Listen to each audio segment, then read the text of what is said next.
ఈ మాట నాకు 1987 సంవత్సరం వాగ్దానముగా వచ్చింది. నేను అనుకున్నా, నేను చాలా ఆ సంవత్సరం నా జీవితంలో చేదు తీసుకొని వచ్చింది. మన జీవితంలో అపజయాలు ఉండటానికి కారణాలు చాలా ఉన్నాయి. నేను మాట్లాడుతున్నానంటే మీరు అనుకోవద్దని, నాకు కూడా 100% జయం ఉందని లేదు. చాలా విషయాల్లో అపజయము, కృంగుదల, ఓటమి. ఎందుకు ఇలాగైపోయింది, ఎందుకు అకాడమిక్ ఇష్యూస్ ఇలాగైపోయినాయి, ఎందుకు ఇలాగైపోయినాయి, ఎందుకు ఫారిన్ ట్రిప్స్ ఇలాగైపోయినాయి, ఎందుకు పలానావి ఇలాగైపోయినాయి. There is a lot. ఇవన్నీ చాలా ప్రశ్నలు పరంపర మనకుంటుంది. ఎందుకు ఈ ఓటమి, ఎందుకు అవమానం, ఎందుకు పోరాటం, ఎందుకు ఘర్షణ, ఎందుకు రకరకాలమైనవని అన్నీ మన చుట్టూ ఆవరించున్నప్పుడు ఎందుకు అతిశయం, ఎందుకు పోరాటం, ఎందుకు ఘర్షణ, ఎందుకు అసూయ, ఎందుకు ద్వేషం, ఎందుకు కలహం, ఎందుకు పోరాటం. ప్రభు ఏదైనా ఇస్తే విస్తారంగా ఇస్తాడు.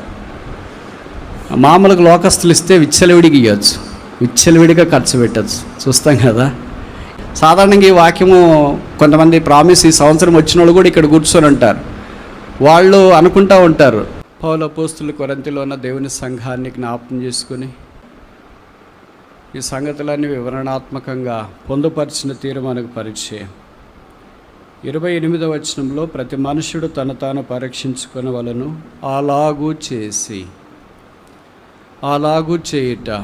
ఎలాగూ చేయుట, ఇక్కడ కాంటెక్స్ట్ ఏంటంటే పరీక్షించుకొనుట. అంటే ప్రభు మనకి ఏది ఆజ్ఞాపిస్తాడో అలాగూ చేయుట చాలా ప్రాముఖ్యమైన సంగతి. బైబిల్లో అలాగూ చేసిన వారు చాలామంది మనకు కనిపిస్తారు. మీరు అనుమతిస్తే ఒక 5 సందర్భాలు జ్ఞాపకం చేసి మనం ముందుకు వెళ్ళటానికి ప్రయత్నం చేస్తాం. మొదటి సందర్భం ఆదికాండం 6వ అధ్యాయం, జెనసిస్ చాప్టర్ 6. ఆదికాండం 6వ అధ్యాయం 22వ వచనం. Genesis chapter 6 verse 22.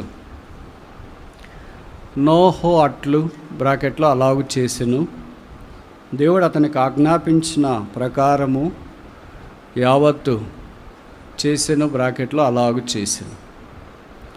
నోహ్ అనగా మనకు తెలుసు కంఫర్ట్, రెస్ట్, విశ్రాంతి లేదా ఆదరణ అని అర్థం. దేవుడు ఆయన్ను కఠోరమైన దుర్మార్గత కలిగిన తరములో నుండి ఏర్పాటు చేసుకున్నాడు. కుటుంబాన్ని కాపాటు కొరకై ఓడ నిర్మించమన్నాడు. Is the first builder. ఆయన మొదటి నిర్మాణకుడు. ఆ కుటుంబంలో 8 మంది ఉన్నారు. 8 మంది ఒక సామాన్యమైన ఊరిలో మందిరం కట్టాలంటేనే చాలా కష్టం. అలాంటిది ఓడ కట్టాలంటే అంత తేలిగ్గా అయ్యే పని కాదు. ఈ దినాల్లోనైతే పొరపాటును కూడా కట్టలేము. దేవుడు వారికి ఎంత కృప ఇచ్చినాడంటే దానికి ఫైనాన్స్ కూడా ఎన్ఆర్ఐలు ఏం లేరు, వాళ్ళే చూసుకోవాలా. కానక పెట్టానికి కూడా లేదు, ఎందుకంటే వేసేవాళ్ళు ఎవరు లేరు కదా. 8 మందే వేయాలా. ఎక్కడి నుండి తీసుకొని వస్తారు వాళ్ళు కూడా వేయటానికి? అందుకని దేవుడు వారినే ప్రోత్సహించి ఆ ఓడ నిర్మించడానికి కృప చూపించినాడు. ఒక మనుష్యుడు 8 మంది కుటుంబం అంతా కలిసి దేవుడు కాపాడటానికి దుర్భేద్యమైనది కట్టాడు. That's humanly speaking impossible. మానవ రీత్యా అది కట్టడము అసాధ్యం, దుర్లభం. అయితే దేవుడు ఆయనకు సెలవిచ్చినాడు కనుక ఆ ప్రకారం ఆయన కట్టడానికి పూనుకున్నాడు. మనకు జీవితాంతం ఇచ్చినా కూడా రివిట్లు కూడా తీసుకెళ్ళలేం, స్క్రూలు కూడా తీసుకెళ్ళలేం, ఇంకా మిగతా సంగతులను మర్చిపోవచ్చు. అంత అసాధ్యమైనది దేవుని మాటను బట్టి సాధ్యం చేసినాడు. ఎందుకంటే రక్షణ, కుటుంబ రక్షణ కొరకాయ. మొదటిది ఏంటంటే అలాగూ చేసేను. ఎలాగూ? దేవుడు ఆజ్ఞాపించినట్లు చేసేను. ఎందుకు చేసినాడు? రక్షణ కొరకే, for the salvation of his family. మనకు కూడా దేవుడు మన కుటుంబ రక్షణ కొరకే ఆజ్ఞాపించినట్లు మనం చేస్తున్నామా? మన మొక్కలు రక్షణ పొందితే చాలా అనుకుంటాం, మన మొక్కళ్ళు వస్తే చాలా అనుకుంటాం, మన మొక్కళ్ళే పరలోకానికి వెళ్తే చాలా అనుకుంటాం. అలాగ చేసిను అనేది భవిష్యత్తు మర్చిపోతాం అనుకుంటాం. మా 8 మంది కొరకు, ఈ భూమి మీద ఉన్న జీవరాశుల కొరకు ఎంత ఖర్చు అవసరమా ప్రభు అని మనమే దేవునికి సలహాలు ఇవ్వడానికి బహుశా ప్రయత్నం చేస్తామేమో. కానీ నోహ అలాగ చేయలేదు. అట్లు చేసిన అనే వాక్యంలో మనం చూస్తున్నాం. కనుక యేసుక్రీస్తు ప్రభు ద్వారా మానవ జాతికి దేవుడు సిద్ధపరిచిన రక్షణ భాగ్యము, కృపావరము ఉచితం, అది భిక్ష, అది దానము అని మనం ఎరగడం మాత్రమే కాకుండా మన కుటుంబాని కొరకు, మన చుట్టూన్న వారి కొరకు, మన పరివారం కొరకు మనం చేస్తున్నది ఏంటి? రాబో జలప్రళయము నుండి కాపాడటానికి ఓడ నిర్మించిన నోహ్ వలె ఆ ఆత్మ సంబంధమైన ఓడైన యేసుక్రీస్తు ప్రభువులోనికి మనం ప్రవేశించి ఇతరులను కూడా తీసుకురావాల్సిన గురుతరమైన బాధ్యత ఉంది. దీని కొరకు మన ప్రయత్నం ఏంటి? అలాగూ చేసి రెండవది చూస్తామా?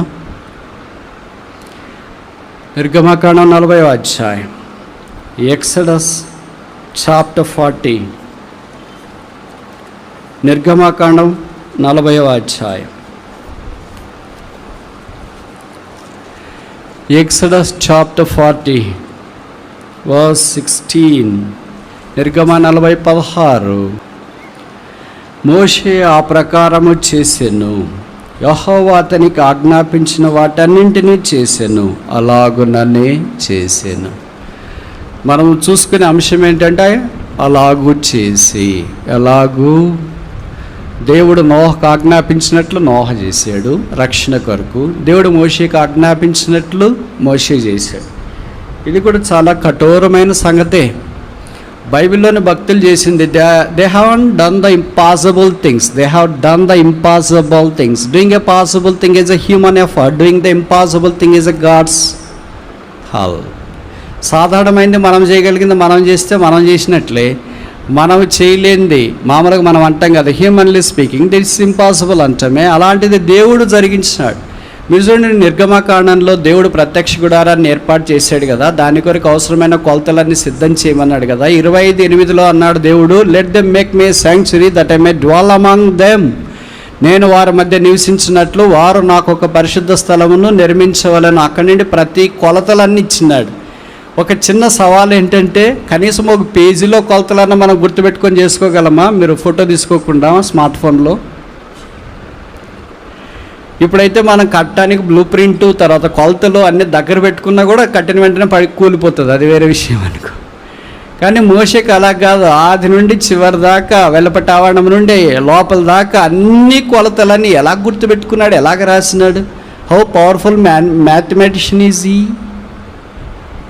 మనకి చిన్న ఈక్వేషన్ గుర్తుండదు, a+b² గుర్తుండదు. ఇంక ఇవన్నీ ఎలా గుర్తొచ్చినాయి? దేవుడు వారిని అలాగ వాడుకుంటూ వచ్చినాడు. వాడుకోవడం మాత్రమే కాకుండా దేవుడు చెప్పినట్లు అలాగూ చేసి ముగించితే ఏం జరిగింది? దేవుని మహిమ దిగి వచ్చింది. Every ministry God entrusted us to execute in the house of the Lord should bring forth the glory.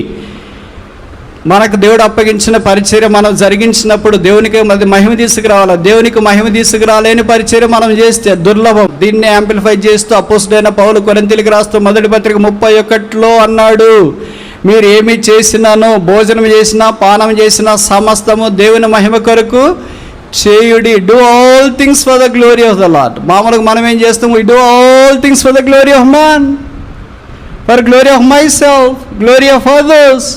But very rarely we execute the responsibilities entrusted unto us for the glory of the Lord in the house of the Lord. చాలా ఆలస్యంగా అరుదుగా దేవుడు మనకు అనుగ్రహించిన బాధ్యతల్ని, పరిచర్య ధర్మాన్ని దేవుని మహిమ కొరకు మనం చేస్తుంటామంటే తప్పు కాదేమో. చాలాసార్లు మనం అలాగే చేస్తుంటాం. దేవుని పరిచర్య మనం 2 రకాలుగా చేయొచ్చు. మొట్టమొదటిది ఏంటంటే హారిజాంటల్ వే, అంటే ఇతరులకు ఉపయోగకరంగా. రెండవది ఏంటంటే ఇతరులకు ఉపయోగపడుతూ అలాగే వర్టికల్గా, దేవునికి మహిమకరంగా.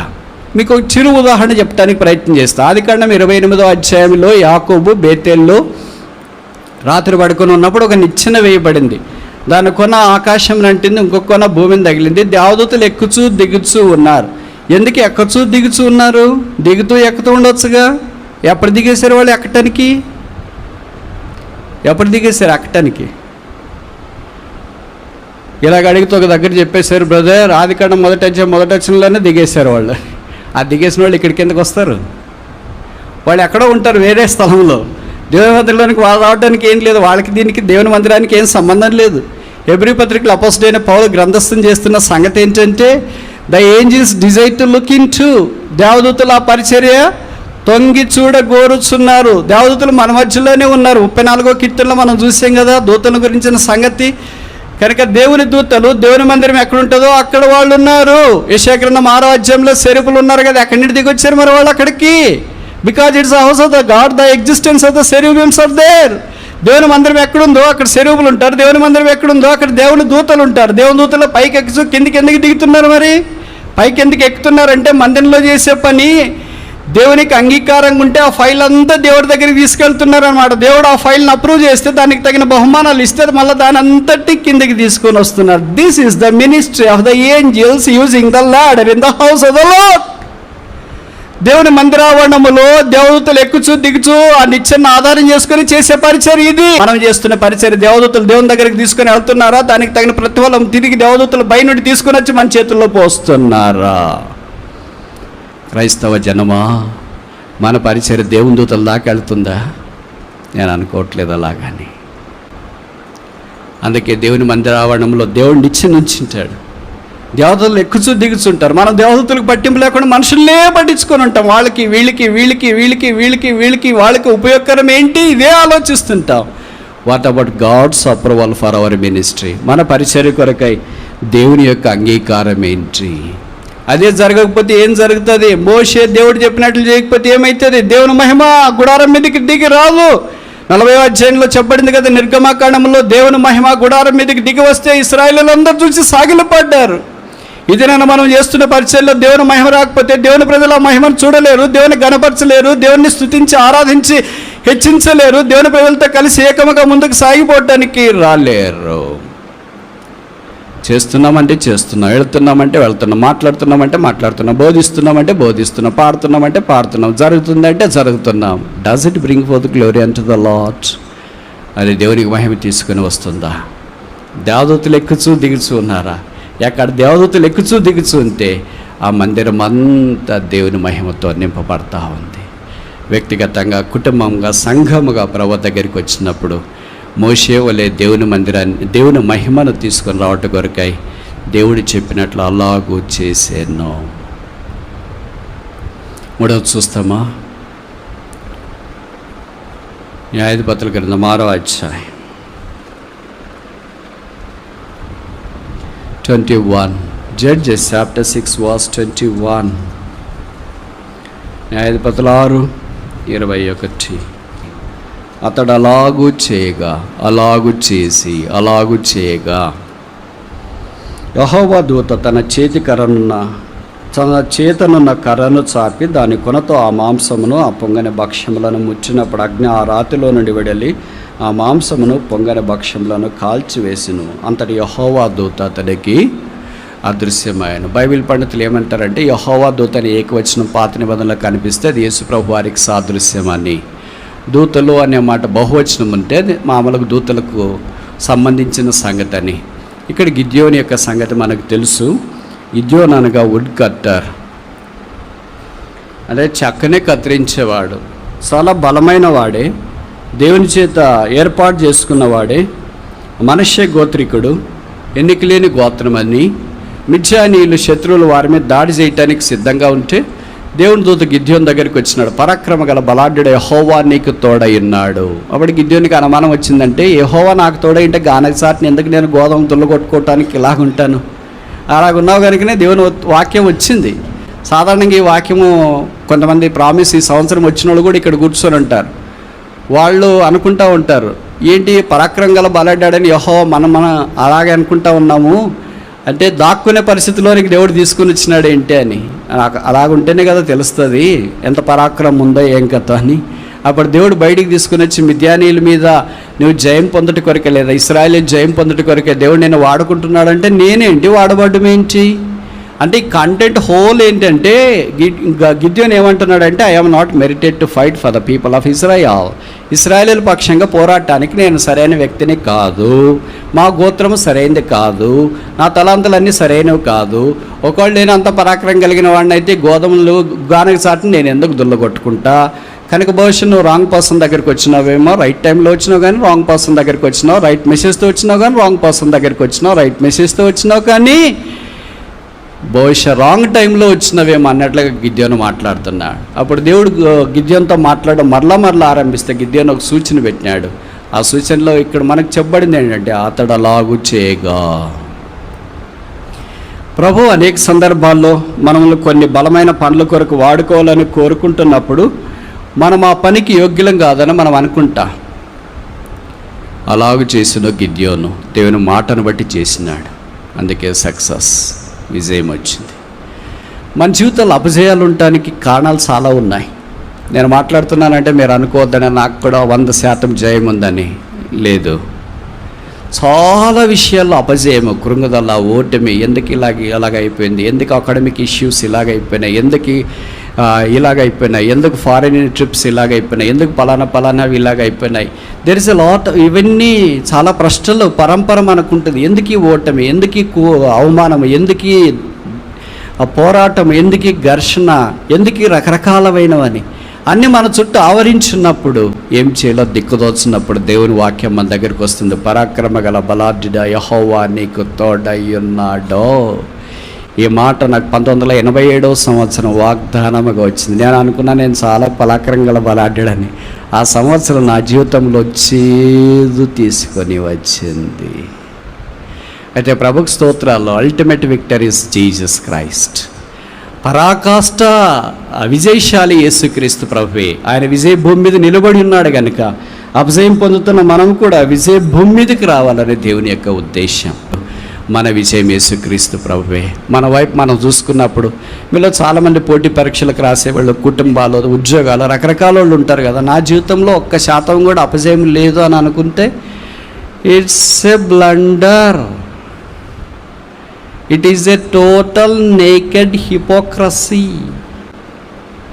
బైబిల్లో చాలా గొప్ప గొప్ప వ్యక్తులు అలాంటి నిరుత్సాహ పరిస్థితులు గుండా, నిష్ఠూరము గుండా, అవమానాల గుండా, ఓటమి గుండా, కృంగుదల గుండా, కన్నీరు గుండా వెళ్ళినారు. బహుశా నేను ఇలాగంటే తప్పు కాదేమో. దావీదు లాంటోడు కన్నీటి సముద్రంలో ఇదే ఒక చేప పిల్ల లాంటి వాడంటే తప్ప. దావీదు లాంటివాడు కన్నీళ్ళు చెరువులో నుండి బయటికి తడిసి ముద్దయిస్తున్న సింహము లాంటి వాడంటే తప్ప. బయటికేమో సింహము, లోపటేమో కన్నీరు, బయటికేమో చేప, లోపటేమో కన్నీరు. ఇవన్నీ క్రైస్తవ లోకానికి, ప్రభుత్వం నడిచే వారికి, శిలువ దగ్గరికి వచ్చిన వారికి పరిపాటి. రాత్రి అలాగ పడుకొని ఎవరు లేనప్పుడు ఫ్యాన్ తిరుగుతూ ఉంటే దిండును ఆనుకోనుండి చూస్తూ మనకి తెలియకుండానే మన పరిస్థితులను బట్టి, బాధను బట్టి, వ్యాధను బట్టి, ప్రభువా నేను ఎందుకు ఇలాగ అయిపోయాను, ఏడ్చేదంతా అయిపోయింది ప్రభువా. రాత్రికి కళ్ళల్లో నీళ్ళు కూడా రావట్లేదు. ఇప్పుడు నాకు తెలుసు చాలామంది ఇక్కడ కూర్చున్న వాళ్ళకి ఏడ్చి కళ్ళు కూడా కన్నీళ్ళు ఎగ్జాస్ట్ అయిపోయింది, ఇంకా బయటికి రా. ప్రభుకు స్తోత్రాలు. కరుణా సంపన్నుడైన దేవుడు మన పక్షాన కార్యం చేయటానికి సిద్ధంగా ఉన్నాడు. దేవుని మందిరం రావడంలో దేవుడు మన ఎదురుండి రెండే కోరుతాడు. మొదటిది స్వెట్, చెమట. ఏమి జ్ఞాపకం చేస్తుందంటే ప్రభువు కొరకైన ప్రయాస. రెండవది ఏం జ్ఞాపకం చేస్తుందంటే టీయర్స్, కన్నీళ్ళు. ప్రభు కొరకైన ప్రసవ వేదన. తప్పంటారా? ప్రభు కొరకైన ప్రయాసపడే చెమట గార్చే శరీరాలు లేకపోయినప్పుడు, ప్రభు కొరకే ప్రసవేదన పడే కండ్లలో నుండి కన్నీళ్ళు లేకపోయినప్పుడు, ఆయన సెలవులో నుండి ప్రవహించే రక్తాన్ని పాత్రగా ఎలాగ ఈ చేతులు పట్టుకోవటానికి వస్తాయి. ఈ చేతుల్లో నుండి చెమట బయటికి రాకపోతే, ఈ చేతుల్లో నుండి కన్నీళ్లు తుడుచుకోవటానికి రాకపోతే, ఈ చేతులతో పాత్ర పట్టుకోవటానికి ఎంత ధైర్యం. దేవుని జనమా, క్రీస్తు సంఘమా, క్రీస్తు కొరకు సిద్ధపడుతున్నా పవిత్రాలైన కన్యక ఆయన కొరకు నిత్యమగొండనట్లు ప్రధానము చేయబడింది. ఎంతకాలమైంది ప్రభు కొరకు ఇలాంటివి లేక. ఏదో ఆదివారం వస్తూనే ఉన్నాము, వచ్చినామా పోయినామా. ఎవరో ఒకళ్ళ గురించి ఆయన ఏం పాటలు బాగుపడలేదు, ఈయనేం సరిగ్గా వాక్యం చెప్పలేదు, వీళ్ళేమి ఇలాగ చేశారు, వాళ్ళేమి ఇలాగ చేశారు. ఎంతకాలం, హౌ లాంగ్? బతుకు దగ్గరికి వచ్చింది, ఇంకా ఎంతకాలం బతుకుతామో తెలియదు, ఏమవుతుందో తెలియదు. ఎప్పుడు మనకింటే ముందున్న వాళ్ళని చూస్తే ఆలోచించినప్పుడు అనిపిస్తుంది, మన తల్లిదండ్రులను చూసిన, తాతగారిని, నాయనమ్మని, వాళ్ళందరిని చూసిన వాళ్ళందరూ ఎక్కడికి వెళ్ళారు, బాగున్నారు, మన కళ్ళు ఎదుట చాలా చక్కగా కనిపించినారే, కానీ ఉన్నట్టుండి అదృశ్యమయ్యారే, వారు లేరిక. మనకు కూడా అలాంటి దినం అనేది ఒకటి వస్తే, దేవుడు మనల్ని కూడా అలాంటిది పిలిస్తే, పోయిన సంవత్సరం కనిపించిన వాళ్ళు ఈ సంవత్సరం చాలామంది లేరు. మనుషుని యొక్క జీవితం రాలిపోయే పుష్పాన్ని పోలింది, ఆరిపోయే బుడగను పోలి ఉంది, ఎండిపోయే గడ్డిని పోలి ఉంది. అయితే ఏమైతే తెలియదు. ఆ మధ్యలో నేను ఒక ఊరికి వెళ్ళాను. సాధారణంగా వెళ్తూ ఉంటాను ఆ ఊరి పరిచర్య కొరకు 5 సంవత్సరానికి ఒకసారి.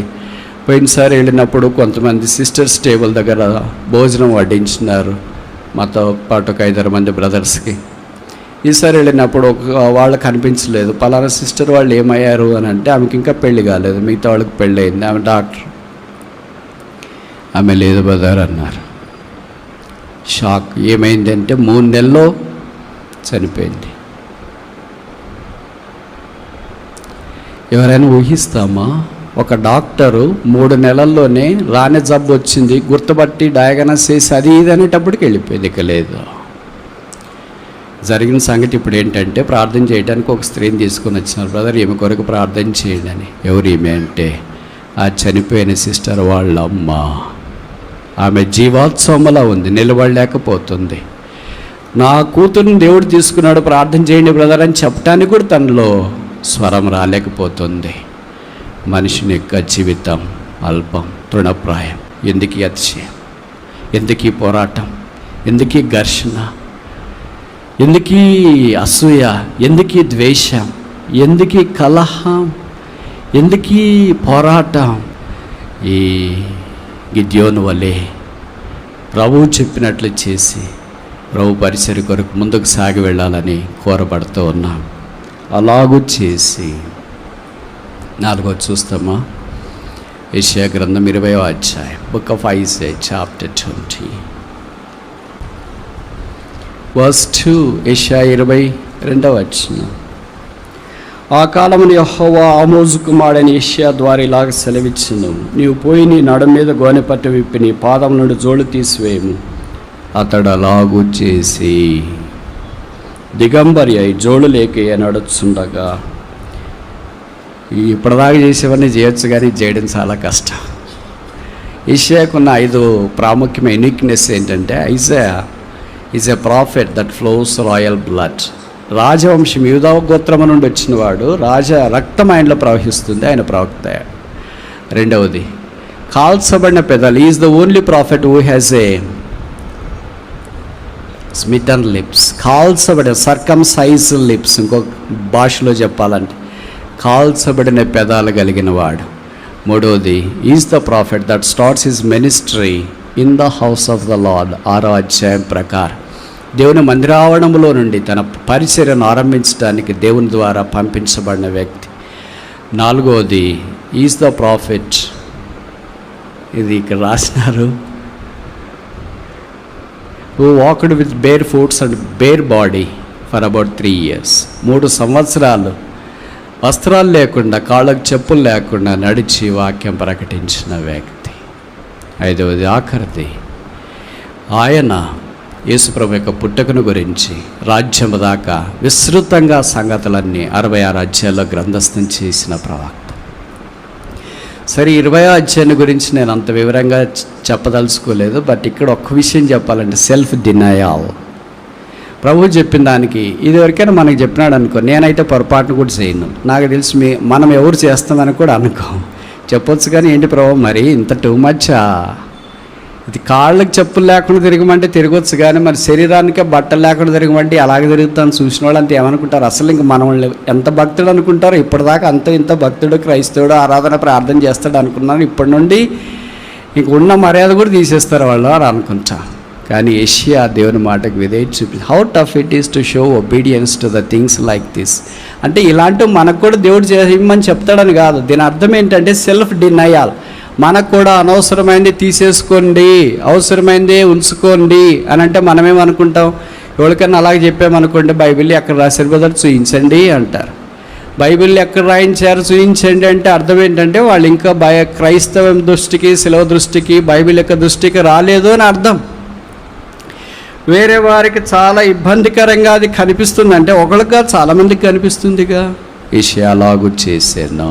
మనం ప్రభు తీసేయమనేది తీసేయటానికి సిద్ధంగా ఉన్నామా? పాత స్వభావం, నిర్జలమైన స్థితి, నిర్జీవమైన క్రియలు, దేవునికి మహిమ తీసుకురాంది, ఈ చెప్పులు తీసేయి, ఈ పలానావన్నీ తీసేయండి. తీసేస్తా ప్రభువా. సెల్ఫ్ డినయా, నన్ను నేనే త్యజించుకోవటానికి ఇష్టంగా ఉన్నాను. అందుకే దేవుడు ఆ ప్రవక్తను ఆకాశమే హద్దుగా వాడుకున్నాడు. రెచ్చిపోయిన ప్రవక్తగా, సెలబ్రేటెడ్ ప్రాఫిట్స్, మేజర్ ప్రాఫిట్స్లో, గొప్ప ప్రవక్తల్లో దేవుడు ఆయన ఒకనిగా చేస్తూ వచ్చినాడు. ఇప్పుడు దాకా 4 విషయాలు మనం చూసినాం. మొదటిది, నోహ్ ఓడను నిర్మించినాడు, అలాగూ చేసినాడు for the salvation of the family, కుటుంబ రక్షణ కొరకు. మన సంగతి ఏంటి? రెండవది, మోషే దేవుని మహిమ కొరకు ప్రత్యక్ష గుడారాన్ని అలాగూ చేసినాడు. దేవుని మందిరంలో పనిచేస్తున్న మన సంగతి ఏంటి? మూడవది, గిద్యోను దేవుని ప్రజలకు విజయం తీసుకురావటానికి, సక్సెస్ తీసుకురావటానికి తాను దైవ సాన్నిధ్యంలో పరిచర్య కొరకు అప్పగించుకుంటూ వచ్చినాడు. నాలుగోది, యెషయా భక్తుడు సెల్ఫ్ డినయల్, పరిచయించుకోవటానికి, తాను దేవునికి, దేవుడు కోరినట్లు వాడబట్టానికి, పరిచయించబట్టానికి ఇష్టపడుతూ వచ్చినాడు. దేవుడు ఆయన్ని అవధులు లేని అనంతమైన ప్రవక్తగా వాడుకుంటూ వచ్చినాడు. అన్ని పాత నిబంధన చెప్పేశారు బ్రదర్, కొత్త నిబంధన ఏం లేదా? కొత్త నిబంధన కూడా ఒకటి చెప్పి ముగిస్తా. 21వ అధ్యాయం యోహాను సువార్త, జాన్ చాప్టర్ 21 verse 6, 21:6, యోహాను 21:6. లేదని వారు ఆయనతో చెప్పి, అప్పుడు ఆయన దోణి కుడి ప్రక్కన వల వేయడి మీకు దొరకనని చెప్పాను. కనుక వారు అలాగూ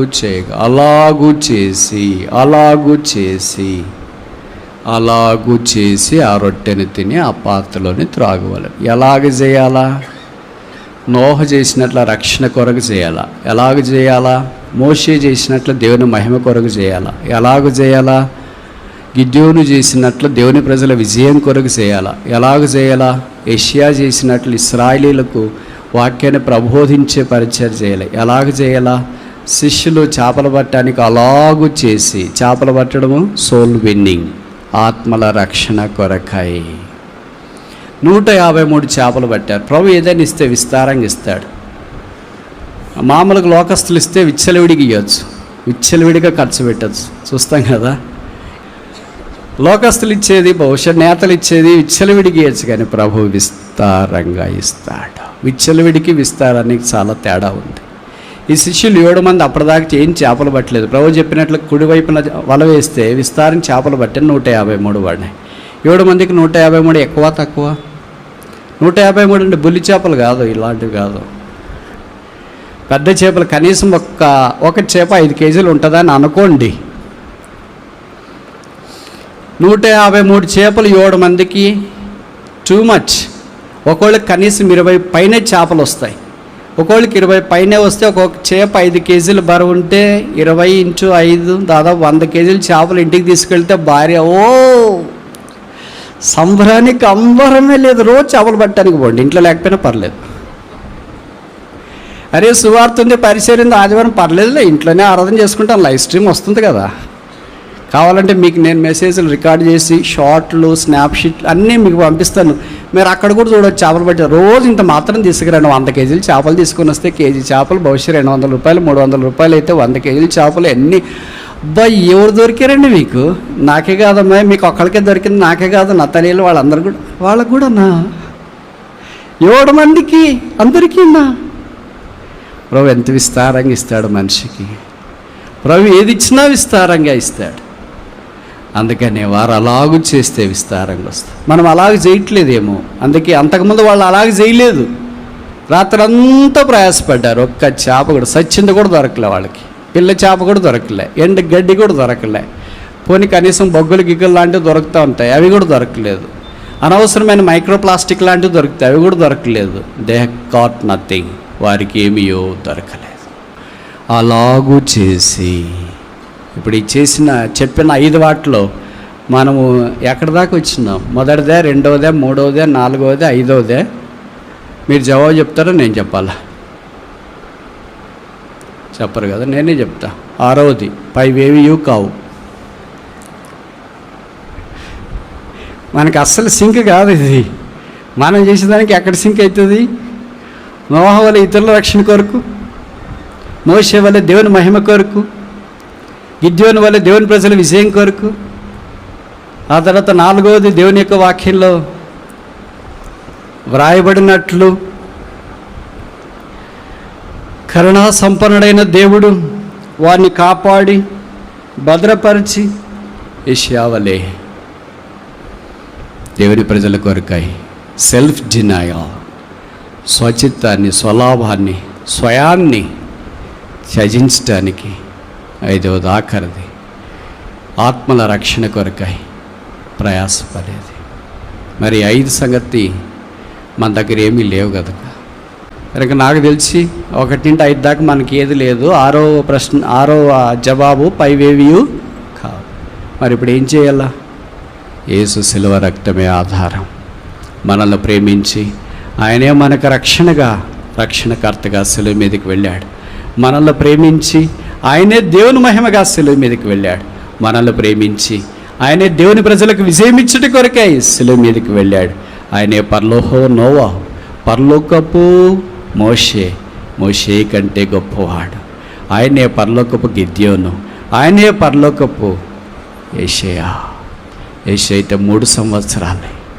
యేసుక్రీస్తు ప్రభు అయితే బైబిల్లో రాయబడింది 33.5 సంవత్సరాలు మన కొరకాయి దరిద్రుడాయెను. ఆ ప్రియ ప్రభు శిలువలో రక్తము కార్చి చనిపోయి సమాధి చేయబడి తిరిగి లేచి పరలోక స్థలములో ఆసీనుడై ఉండి ఇప్పుడు మనల్ని ఆహ్వానిస్తున్నాడు.